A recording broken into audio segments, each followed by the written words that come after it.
I've reviewed a lot of speakers on this channel, but they've always been name brand speakers because I've always been skeptical of cheaper speakers you might see online or at the grocery store. But when DOS reached out about sponsoring a video and sent me their new Soundbox Pro, I was pleasantly surprised. These give the JBL Flip 4 and XB21 a run for their money, and these cost twice as much. But to make this video a little more interesting, I also ran out to the grocery store and picked up this $50 iHome speaker. So let's see how these $50 speakers stack up against these $100 speakers. So to make this video as fair as possible, all of these speakers are stereo speakers that have dual transducers. I decided to go with the iHome speaker because iHome is a brand you usually see sitting on the shelf next to the more premium speakers that are usually placed in a glass case at the store. Both the iHome speaker and DAW's Soundbox Pro retail for $49.99. But if you get two Soundbox Pros, you get an automatic 10% off discount. And then there's the JBL Flip 4 and Sony XB21, which both retail for $99.99. If you want to pick either of these speakers up, I'll have links in the description below. And if you use the links, it really helps out the channel. I suggest you check them out because the Flip 4 and XB21 routinely go on sale, so you might get lucky. First, let's talk about design and build quality. When I first took the iHome speaker out of the box, it was much smaller than I expected. The front and rear faces of the speaker are brittle plastic and the edges are covered in thick rubber. This thing is built like a tank. There's no denying the Soundbox Pro looks like a slightly smaller Sony XB30. There's a metal grille and light feature on the front, and the rest of the body is covered in soft touch plastic. Build quality is good and the buttons have very good tactile feedback, but I feel this speaker is better off used strictly indoors because you can easily scratch that soft touch plastic body. That's why Sony decided to go with fabric outer shells for their newer portable speaker lineup. The fabric bodies of the XB21 and Flip 4 are just able to withstand more abuse without showing any scratch marks. Both the iHome speaker and Sony XB21 are rocking IP67 certifications, which means they are both water and dust proof. So you really don't have to worry about either of these speakers if you take them on the go with you. Whereas the JBL Flip 4 is IPX7 certified, which means it's only waterproof. You just have to be mindful of those exposed past radiators. You shouldn't push them in, and if you take the Flip 4 to the beach, you shouldn't get sand in them. And then there's the Soundbox Pro, which is rocking an IPX5 certification. Like I said earlier, I feel the speaker is better off used indoors. A splash of water isn't a problem, but you shouldn't submerge it and expect it to survive. When it comes to ports, all of these speakers have an audio jack and they all charge via a micro USB port. The Flip 4 has the best real-world battery life here with 7 hours of playback time when the volume is set at 80%. At the same volume, the XB21 and Soundbox Pro are close behind with 6 and 5 hours of playback time. But the iHome speaker has the worst battery life here and my Flip 4 just fell. It has a claimed battery life of 6 hours, but at 80% volume, this thing barely managed to even hit 2 hours of playback time. Okay, now let's talk about speaker setups. The iHome speaker has the smallest dual transducers here that shoot out the front, and it has a passive radiator on the rear that shoots out the back. The DAW's Soundbox Pro has larger front-facing transducers and dual passive radiators that shoot out the front and out the back of the speaker. The XB21 has the same speaker setup as the DAW speaker. There's dual 42mm diameter transducers and dual passive radiators that also shoot out the front and back of the speaker. And finally, there's the workhorse that is the Flip 4. It also has frontward firing 40mm diameter transducers and dual passive radiators on each side. Now, before we jump into the sound test, just know the Soundbox Pro is playing with extra bass mode turned off, and the XB21 is playing with its extra bass mode turned on.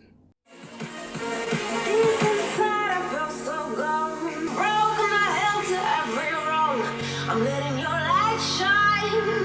I'm letting your love run through me.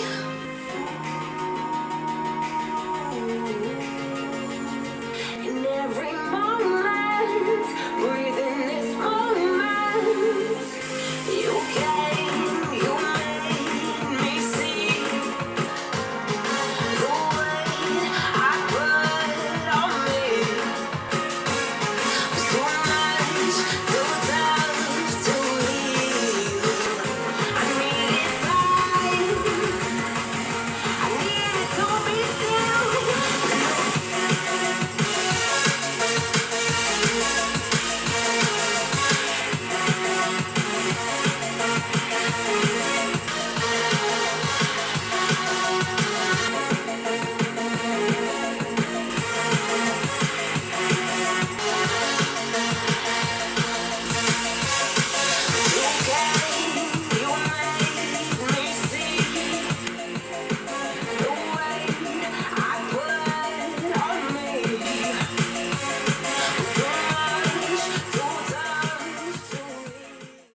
First off, I'm just gonna plainly say it, the iHome speaker sounds awful. Thanks to that plastic front plate covering the actual transducers, this speaker just sounds muffled, and it's also the quietest speaker here at max volume. Overall, the Flip 4 is the best sounding speaker here. It sounds the clearest here, and it has JBL's older sound signature, which does put a little emphasis on the mids and treble. But since the Flip 4 is a 16-watt speaker, it doesn't get the loudest here. Since both the Soundbox Pro and XB21 are 20-watt speakers, they both get louder than the Flip 4, but to me, they just don't sound as clear. Like I said earlier, the Soundbox Pro does give the Flip 4 and XB21 a run for their money. With extra bass mode turned on, both the Sony and DAW speakers have more bass than the Flip 4, but they do end up pushing the mids back a little, so extra bass mode is better for when you're going to listen to rap, hip-hop, or EDM. And with extra bass mode turned off, the DAW speaker has a neutral sound signature, which is better for when you're going to listen to music with an emphasis on vocals. So sound quality ranking has to go Flip 4 in first place, second place is a toss-up between the Soundbox Pro and XB21, and the iHome speaker has been disqualified. When it comes to Bluetooth connectivity, all of these speakers have strong, stable connections that don't cut out. But the Flip 4 has the least amount of latency here, so if you want a speaker for watching videos with your phone, then you'll be better off with the Flip 4. The Flip 4 also has the easiest and best way to pair multiple speakers together thanks to JBL Connect Plus. You just press one button on each speaker and these speakers will figure out the rest by themselves. And like I've said in the past, sometimes it's better to have multiple small speakers playing music to fill a large area with music rather than having one large speaker blasting at max volume over in the corner. I've criticized Sony in the past because their wireless party chain isn't the best if you plan on pairing multiple speakers together on a regular basis. You have to use Sony's app to pair these speakers together, sometimes it fails for no reason, and sometimes an echo will form while playing music, which can only be fixed by turning the speakers off and pairing them together again. So the fact that you can pair two Soundbox Pros together by just pressing the add button on top, and the fact that I haven't had any echoing issues with these DAW speakers is a very pleasant surprise to me, given that they cost half as much as the Sony speakers. Sure, DAW's connection process isn't as fast as JBL, and you can only pair two speakers together, but for some people, two speakers is enough. Cause in comparison, when I got the JBL Clip 3 a few months ago, I didn't expect to like it as much as I do now, cause it's my dedicated podcast machine. But the biggest drawback about this $60 speaker is that you can't pair it up to other JBL speakers. And objectively, the Soundbox Pro easily outperforms the Clip 3 when it comes to listening to music. And finally, let's address the light feature on the Soundbox Pro. Overall, it looks pretty good. The light feature is easy to see in most lighting conditions, and you can cycle through a few different colors by pressing and holding the mode button. Overall, the light mode can flash in several different colors, and you can either have the light feature flash to the beat of your music, you can have the light feature simply cycle through the different colors, or you can just turn the light feature off and save a little bit on battery life. And again, I'm pretty impressed by the Soundbox Pro because its light feature looks way better than the XB21's. Like I've said in the past, I feel the Sony XB21 is actually a downgrade from the older Sony XB20. The light feature on the XB21 is not impressive whatsoever. The XB21 is perhaps the least used speaker in the studio.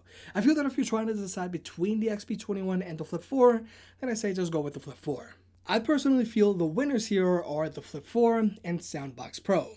If you decide to pay the premium and get the Flip 4, then you're getting a very good sounding speaker given its size, with a long battery life that can last you a whole day of listening, and it's also very rugged. And if you get the Flip 4 and then in the future if you decide to get another JBL speaker, then you have the easiest way to pair multiple speakers together. But that can certainly get expensive very quickly. So for less than the price of one Flip 4, you can actually get two Soundbox Pros and pair them together. And I feel this is a good deal for high school or college students on a tighter budget to strongly consider. Sure, you're taking a slight hit when it comes to sound quality and battery life, but a pair of Soundbox Pros will go a long way in any college dorm room because they sound decent enough for when you're hanging out with friends, build quality is pretty good, and plus that light feature is going to look good no matter where you place it. Plainly said, for $50, the Soundbox Pro really did impress me, whereas the iHome speaker was nothing but a huge disappointment.